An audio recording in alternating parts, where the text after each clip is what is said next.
నమస్తే అండి, జాతి వంటకి స్వాగతం. ఈరోజు మనం పచ్చిమిరపకాయ బజ్జీలు వేసుకుందామండి. ముందుగా మనం శనగపిండి కలుపుకుందామండి. ఇందులో మనం కొంచెం తినే సోడా వేసుకుందామండి.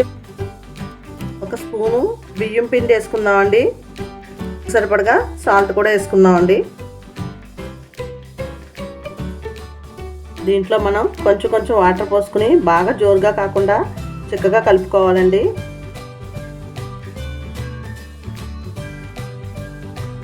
పలచగా కలుపుకుంటే పచ్చిమిరపకాయ అంటుకోదు.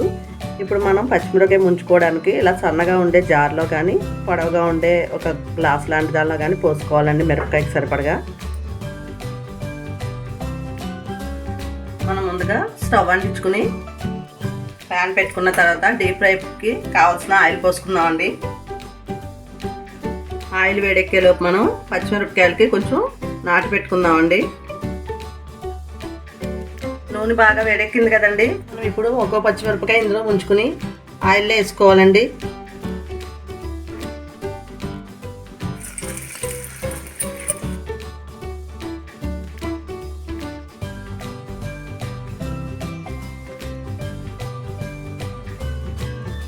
చూడండి, పచ్చిమిరపకాయ బజ్జీలు చాలా బాగున్నాయి కదండి.